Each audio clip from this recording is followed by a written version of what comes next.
Kicking off the list at number 10, the largest known comet. Comet Bernardelli-Bernstein. What a name right there. Okay, what a find as well, may I add. June 23rd, 2021, so pretty recently, Pedro Bernardinelli was a grad student and researcher. He was originally observing outer solar system objects like trans-Neptunian objects, stuff like that, but thanks to dark matter, he ended up finding this mega comet instead, which is pretty sweet. He's like, sure, I'll take it, let's look into it. So he went to his advisor, a cosmologist named Gary Bernstein, and he told him to look into it. Like to literally look into it. 10 times wider than a typical comet. This thing is huge. Last time it was near our sun was a good 3 million years ago, and now it's back. Well, in 10 years, it'll be close. So get your wishes ready. All you have to do is say the comet's name 3 times fast, and you're set. Good luck. Bernardinelli-Bernstein, Bernardinelli-Bernstein, Bernardinelli-Bernstein. Yes! That's a hard name to say. I was Googling it, and I'm like, oh man, I love your names. Great observation and all, but actually no, that's great. That's a pretty sick name. I would name a comet my last name. McWaters, easy.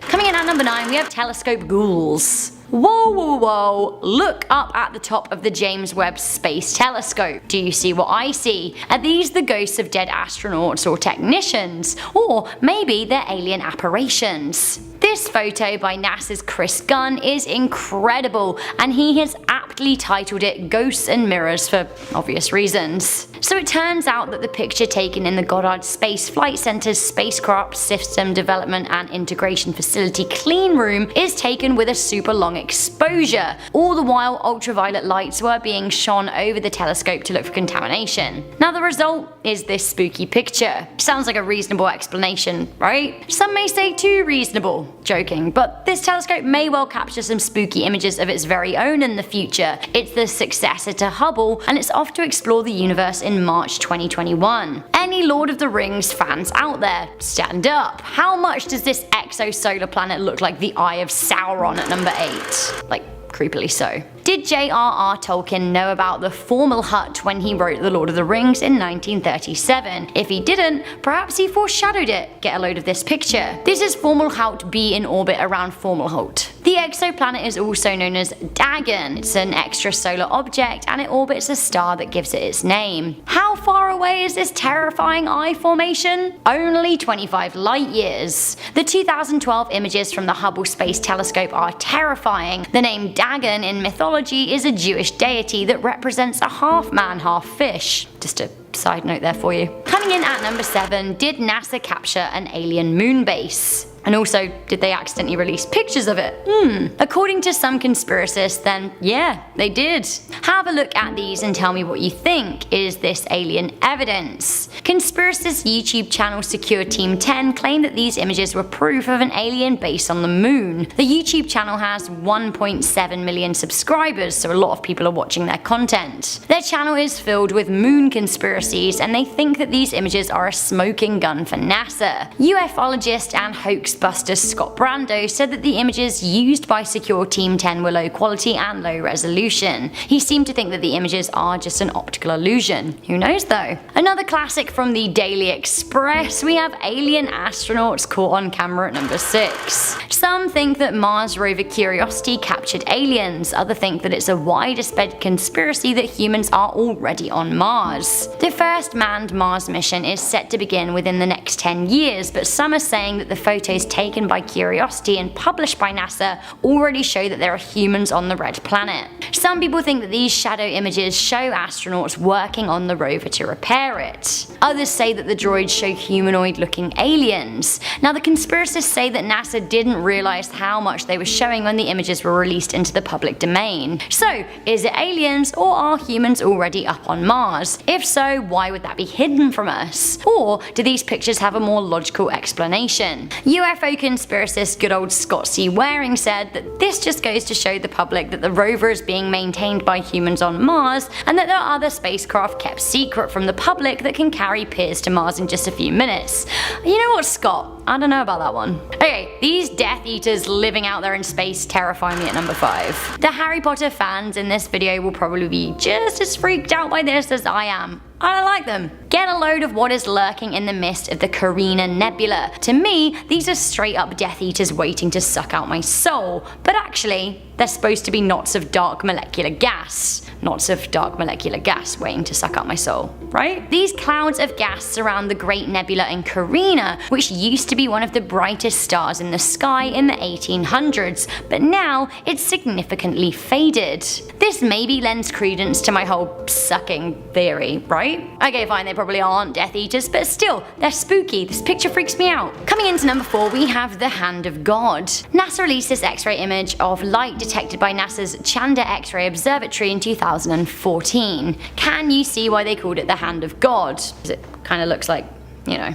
So this is actually a pulsar wind nebula, a stellar corpse that spins rapidly, firing a particle wind. NASA themselves are mystified by the shape. Alongside the image on their website, they wrote, "One of the big mysteries of this object is whether the pulsar particles are interacting with the material in a specific way to make it look like a hand, or if the material is in fact shaped like a hand." Now, a lot of people do genuinely believe that this is God's mark in the universe, like the eye that cropped up earlier. Now, I'm not too convinced, but I'd love to know what you think. We have a famous Mars picture that caused a stir at number 3. We have Bigfoot on Mars. Mars's now defunct robot rover Spirit captured this image in late 2007. Who this? A Rudy Nudie alien lady or Bigfoot? Either way, aliens, right? This image boosted the life on Mars discussion, with many conspiracists saying that this image was proof. NASA explained the image is simply the pareidolia phenomena. This is where humans see faces when they aren't there. Analyzing Spirit's image, if this was an alien, it'd be pretty small, according to Phil Platt of Bad Astronomy website. Anyway, NASA says it's nothing more than a Martian rock, although NASA would say that, wouldn't they? Probably because it is just a rock, right?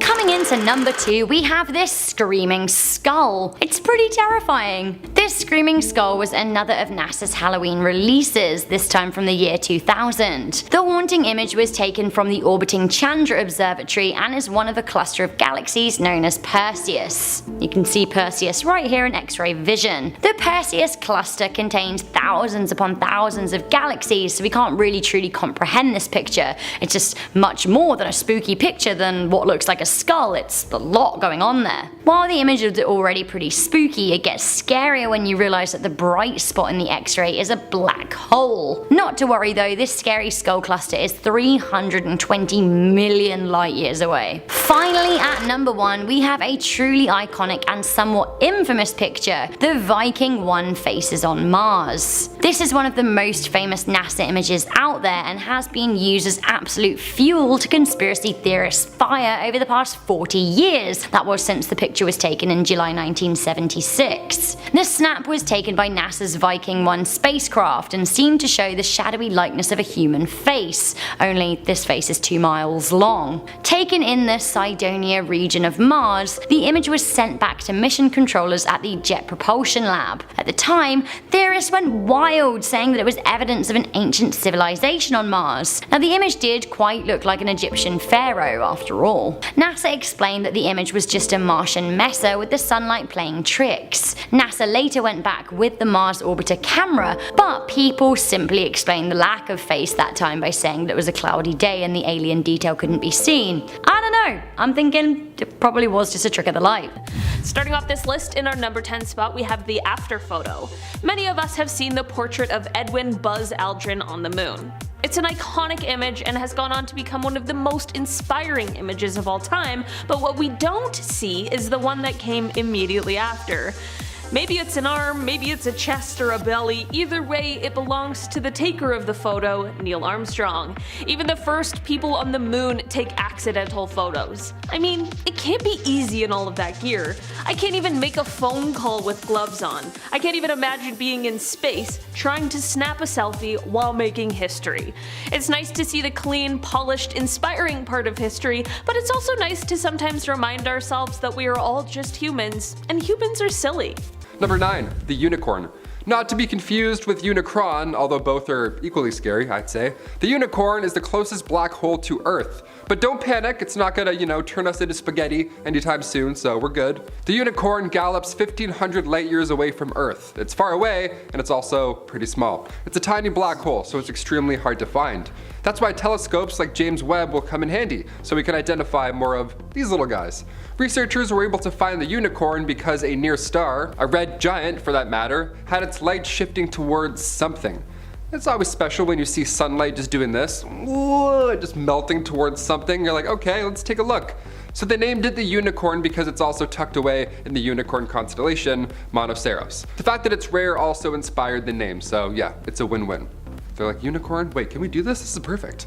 Also, please don't turn us into spaghetti. Thank you so much. Stay away. Number 8, a new star. Our sun is around 4.5 billion years old. Not that there's anything wrong with that, you know, she's still young at heart, but this new star over here, she's hot. This protostar, during its crazy cosmic birth, jets of gas are now whipping through space at impossible speeds, and it's beautiful. Now we get to look at it and go, wow.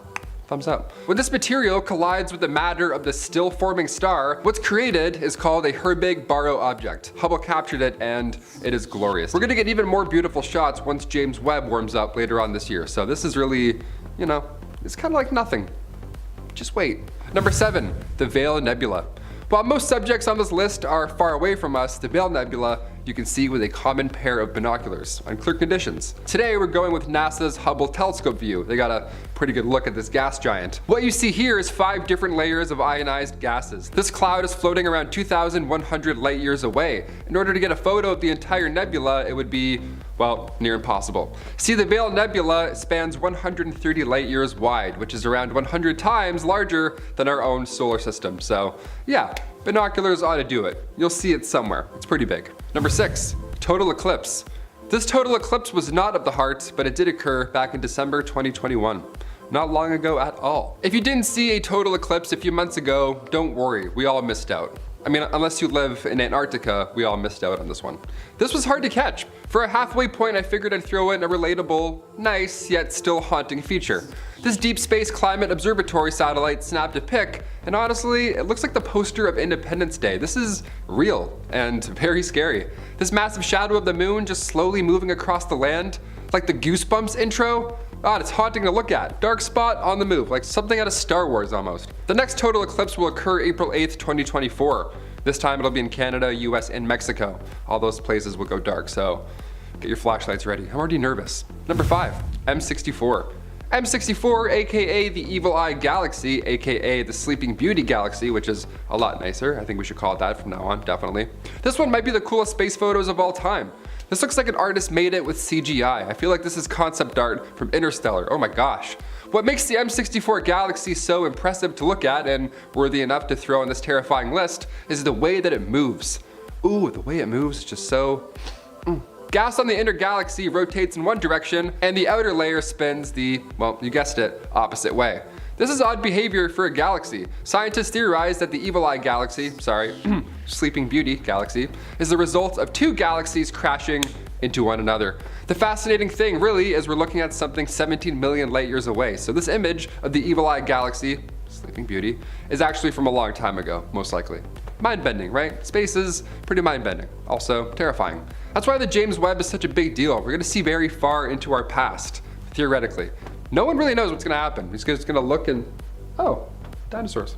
Number 4, gamma bursts. Somebody give Bruce Banner a heads up because we got a lot of gamma. We have so much gamma. When we look at extinction level events like say, I don't know, a meteor smashing into the planet, we can bounce back from that, humans, evidently. I mean, look at us, we're doing lists now. We're like, hey, subscribe, hit that thumbs up. I mean, sure, we lost some dinosaurs along the way, but millions of years later, we're here, we're popping. But when it comes to gamma rays hitting the planet, yeah, we're not so lucky at that point. We can't bounce back from that one. If a gamma ray happened any time in our past, be it millions of years ago, we still wouldn't be here. Gamma rays happen when stars explode in distant galaxies. See, light and energy then shoots out along with gamma rays, radio waves, neutrinos, just a cosmic cosmo, all that good space stuff just shook up and then blasted at you. But then these gamma rays would travel light years through space, and if they were to hit Earth, our ozone layer would be toast, just gone forever, just like that. We would be engulfed in chemical smog forever. No bouncing back from that at any point. Or if we did bounce back from it, we'd be lizards or something, you know? We'd be lizard people. Walking around, a bunch of licky dudes, just breathing on people. That'd be okay. Number 3, supernova. For this next one, we'll be looking at Betelgeuse. And no, I don't mean Michael Keaton, although he's pretty scary. I don't want to say it 3 times, I'm keeping count just to be safe. I'm talking about the red giant located in the Orion constellation. It began to dim back in 2019, which is not a great sign. its decay would be quite noticeable here on Earth. For example, the last time a star went supernova and we were able to observe it, the last time was 1604, and that was the Kepler star. It was beautiful and bright for weeks. Even during the day, we could still see it. All day long, people are like, that's gotta be pretty annoying, huh? Can't wait for that one. But when Betelgeuse finally dims out of existence, you have to wonder if we're far enough to be safe. Which sunscreen is good for solar flares? You know what I'm talking about? Like, I freckle up as is. I'm screwed if this happens. Scientists agree that we need to be much closer for the radiation to actually cause harm, but scientists also tell us quite often about these wandering stars and how black holes will just appear out of nowhere. So who really knows? Betelgeuse. Number 2, the sun. While it's not recommended we stare at it, the sun is pretty beautiful. Living in Canada, we're just now seeing it maybe a little bit, just a tad, fingers crossed. No, not really at all, I guess. It's a terrible idea to look at the sun, especially through a telescope, so we don't recommend that at all. Thankfully, we have photographer Andrew McCarthy to help out. Andrew layered together 150,000 different photos of the sun to create this 300 megapixel image for us to safely look at. I opened this photo on my phone and my phone literally got hot. I was like, wow, this is a great photo. I can actually feel it. It's so nice. Next time you're outside and it's hot, just remember that this scary thing is floating above you. Think of that next time you're getting your tan lines. In order to not go blind or, light any fires in his home, Andrew required a special telescope with numerous filters. So if you're thinking of pointing your phone or telescope at the sun today, just don't do that. It's like the magnifying glass trick with the sun. Yeah, just fires 101. It's all bad. Don't even try. And finally, number 1, James Webb. Our boy James Webb. What's he doing? What's he up to right now? Let's always check out on him. I told you I'd be back with more. While we patiently wait for James Webb to look deeper into our cosmos, I figured I'd leave you on a fun one. Also kind of scary though. Both the James Webb Space Telescope and the European Space Agency's Gaia spacecraft both orbit the Earth and the Sun's Lagrange point 2. So they both drift in between the two space giants, and on February 18th, a month ago, literally, like this was so recent, Gaia actually managed to get an image of James Webb, just hanging out. Now look, I thought deep sea photos were hard to look at and like scary. This is another level. This is scary. Check it out. Around 930,000 miles away, James Webb just sits there and floats. And he waits to take photos of life and just anything. Just a little photographer, just floating out there. Very little reflected sunlight came Gaia's way, and Webb therefore appears as a tiny faint speck of light in Gaia's two telescopes without any details visible. That's the official statement on finding James Webb. They're like, well, it was right there. We saw it. It was just little. This spacecraft also isn't meant to be a telescope, in case you're wondering. It has a sky mapper on board, but the Gaia is originally meant to track celestial objects' positions and distances, all that, technical jargon. Imagine James Webb taking a photo back. It would be so HD. It's like 8K, he's like, turn around. What? Coming in at number 10, we have a ghost in Cepheus. This looks like a ghost in the ether for sure. It's actually a rather mysterious dusty curtain featuring a very faint reflection of nebula VDB 152. The reddish tinge you see is ultraviolet light from a star causing a rusty looking luminescence in the nebula dust. Described as a cosmic phantom, this picture was released by NASA on Halloween in 2012 and titled A Ghost in Cepheus. This intergalactic ghost is 1,400 light years away, so arguably a safe enough distance for us to deal with. Who knows how fast this ethereal dust can travel though? Also, who knows what this dust is like up close? I don't trust it. Dust it. In our number 9 spot today we have the crescent Earth. Less bizarre and more downright artistic and beautiful, truly the only thing that makes this photo bizarre is its lack of popularity, as well as the point of view and how opposite of our own it is. At a first glance it looks like a photo of the night sky as seen from a sort of piece of space technology, and it looks like the photo captures a sweet crescent moon. While this makes a lot of sense, what we're actually seeing is the Earth as it rises and looms over the Apollo 14 lander. That crescent is Earth. We look like that from the moon. It completely makes sense, it's just something I had failed to think about before. If you were to camp out on the far side of the moon, because the moon and Earth are tidally locked, you wouldn't be able to see Earth. But on the near side of the moon, you'd see the Earth all the time, And through the course of about a month, the Earth would also go through phases just like the moon does, but they'd be the direct opposite of the phases people on Earth would be witnessing the moon going through, if that made any sense at all.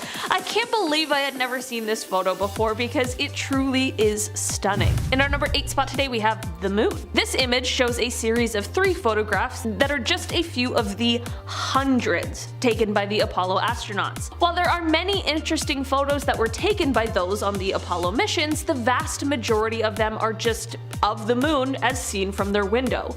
Don't get me wrong, seeing photos of the moon up close and personal is magnificent. It's very cool and it's stunning to look at, but once you see it a few dozen times in photos, perhaps the novelty wears off a bit.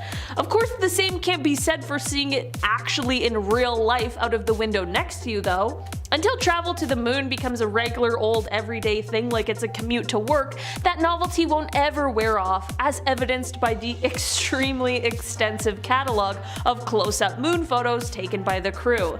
It honestly is kind of nice to see though. To me, astronauts seem so cool and serious and intelligent, and while all of those things likely are very true, they're also giddy, excited humans who were clearly thrilled to be where they were.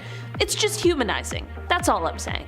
In our number 7 spot today we have the end of the roll. This is a photo that was taken on the Apollo 7 mission, and while it was likely meant to be just a stunning photo, thank goodness it wasn't meant to include or document anything exceptionally important because, well, the photo is greatly obscured by the end of the roll tape.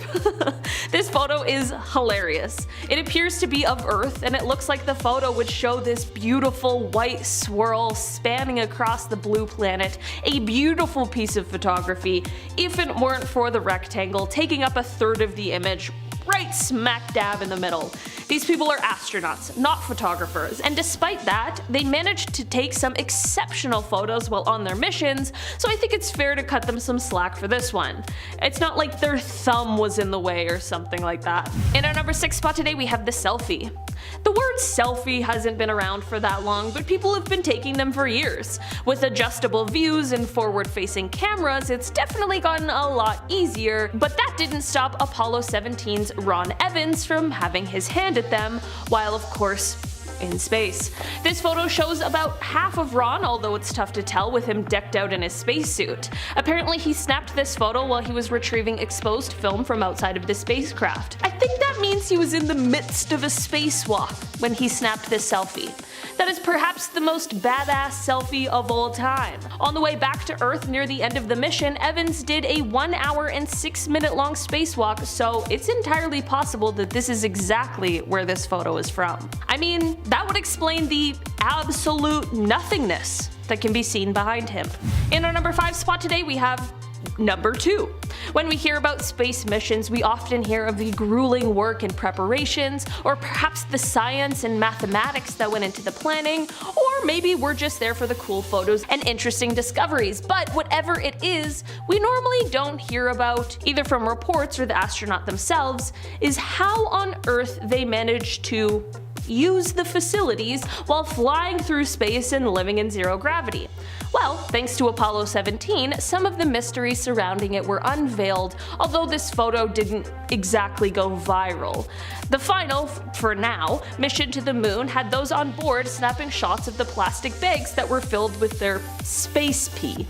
Also, note the device used to help collect it that is located at the top of the bag. Yeah, that little thing was actually cited as the reason women couldn't serve in the Apollo space program. You're telling me that NASA could figure out how to send people to the moon, but it was too difficult at the time to figure out the female anatomy and how a woman could pee in space? Okay, it's a little suspicious at best. In our number 4 spot today we have the Mars eclipse. So this is more of a video rather than one single image. Well, actually it's a series of 89 different images that, when strung together, act like a video, but I digress. It was all captured by NASA's Curiosity rover as it showed us insights into what life is like on Mars. So on Earth, we have this weird coincidence that the distance ratio between the Earth and the Moon versus the Earth and the Sun is almost the same as the size ratio between the Moon and the Sun.